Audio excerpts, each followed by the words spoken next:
Hey there, how you going? Today we're going to be listening to some r/entitled parents, read by Red. Hope you enjoy. Parents leave me, 14 female, with a very sick baby and refuse to return until they have had enough fun. On mobile, sorry for formatting. When I was 14, 20 years ago, I had been babysitting around my small town for 2 years.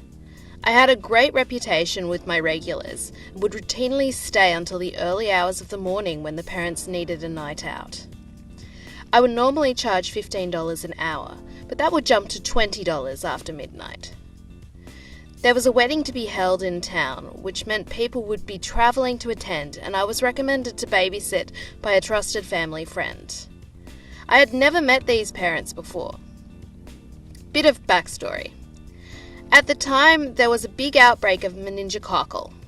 There had been cases of it from where these parents were travelling from, and as a kid who was interested in stuff like this, I had read up all about it and knew the symptoms. The night of the wedding comes and I arrive at the hotel to meet the parents. The baby is 1, and I thought it would be an easy night because normally I have 3 or 4 kids to look after. It was a really hot summer night, and the baby was just in a nappy. The mother mentioned he was teething and might be a little whiny, but nothing I couldn't handle. About an hour after they had left, around 2 p.m, the baby woke up and was screaming. He was hot, so hot to the touch that I pulled my hands back when I went to pick him up. I tried to calm him and cool him, but to no avail. Any food or drink I tried to give him, he vomited straight up, and he was constantly soiling his nappy with a steady stream of diarrhea. At 4 p.m, when I knew the ceremony was over, I called the mother to tell her about her very sick child. This wasn't just teething. His temperature was soaring, and she didn't even leave any ibuprofen or anything to help with that. She sighed into the phone and told me she'd be there in 20 minutes. Where the reception was, it was a 2-minute walk back to the hotel. After waiting 2 hours and the baby not getting any better, I rang again and was ignored 3 times. By this stage, it had cooled down outside, so I took the baby for a little walk along the veranda to try and distract him. However, I had locked myself out when I went to go back in. The baby vomited again and did a massive shot at the same time that dripped out from the nappy. So at this stage, I was covered in vomit and poo, locked out, no phone, and with a screaming baby. I had to walk through reception at the hotel, which happened to be attached to the restaurant, so those dining got a good eyeful and smell to go with their dinner. The lady at the front desk let me back into the room, and I tried to ring again. The mother finally answered, and I said, "Your baby is terribly sick, he's hot, vomiting, and seemed like he had a rash starting to develop, which is a giveaway for meningococcal." She sighed again. They had just started dinner and would be straight back after that. "Please don't try to call me again." Another 2 hours later, around 9:30, I rang my mother, and she came to help out and bring me a change of clothes. We finally got the baby down about 11, and I rang one last time. Said that I had my mother with me, and I would be leaving at 12 after I called an ambulance for their obviously seriously sick child. That mother ended up coming at 11:45, drunk as anything, and very upset that I had ruined her night. She couldn't enjoy herself because she kept worrying that I was going to call. She cussed me out about the smell in the room and how many nappies and bottles I'd gone through. My mum stood back and let me handle it, but spoke up and said if I could get paid now because we needed to get home. The mother handed me an envelope and shut the door in my face. $20? That's what was in the envelope. I was owed $150. Mum knew we wouldn't get her to answer the door again, so she took me home. The next morning, Mum woke me up with the extra $130. She'd gone to the hotel at 7 a.m. and once she told the manager what had happened, the manager slipped a note under the hotel door saying that due to the extra cleaning and disinfecting that would need to be done in the room, there would be an extra charge of $200 put on the room, plus an extra $130 that our in-house sitter was owed. When everyone looks after each other in a small town, it's a nice feeling. Apparently, that father blew up when the extra charge was put on his card. Didn't realise the baby was so sick and was swearing at his hungover wife. The mother was screaming about the unsatisfactory babysitting I did, and they left in a huff. I think about that poor baby every now and again, hoping that he was all right and got over whatever was making him sick. I was in a small panic for about a week, waiting to get sick too, but thankfully, by some miracle, I didn't. Too long didn't read. Parents I've never met before leave me with a baby that was very sick, don't answer the phone, and shortchanged me when it came to pay me. Their terrible behaviour cost them over double for the room. Edit. This post is blown up while I was sleeping. Thanks, guys. I thought I'd clarify a couple of things that I've read in the comments. I'm Australian, so no CPS to call here.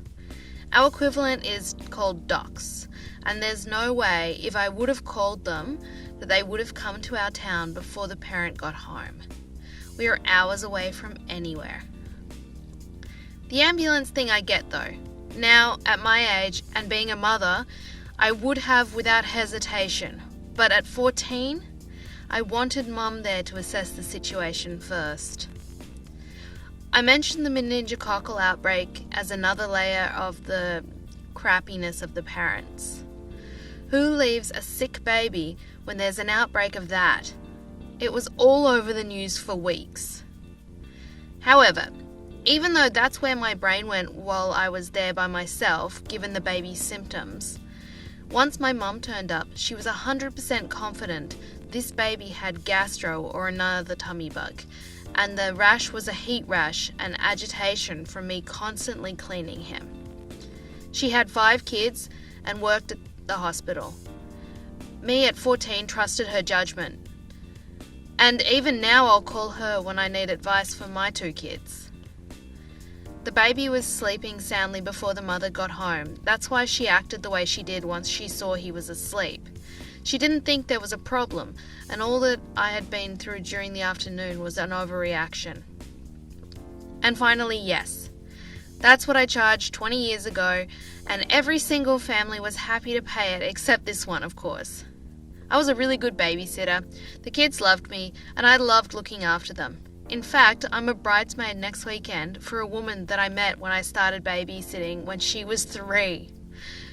Always stayed in touch, and I became her second mother and helped her through a lot of things. Can't wait to see her get married. Please don't steal my phone. I tried posting this back in August. Apparently I didn't have enough karma yet, so here we go again. I honestly didn't believe that there are these kinds of incredibly entitled people who think that stealing a phone from someone to entertain their kid is acceptable behaviour. Guess you never believe insane things till they happen to you. For a little context, I work as a security consultant for a fairly paranoid company, which is kind of understandable considering the sensitive nature of our work and the kind of client we usually have, but it leads to a zero poo taken policies. Yesterday, I took a day off to deal with some of that lovely government bureaucracy. I sit in an office, government office no less, and wait for an appointment. It's hot. It's kind of humid. The kids forced to wait there with their parents are cranky, and I'm reading and answering my email on my phone, since there ain't much else to do anyway. Entitled kid comes up to me. Entitled kid. What you playing? Me.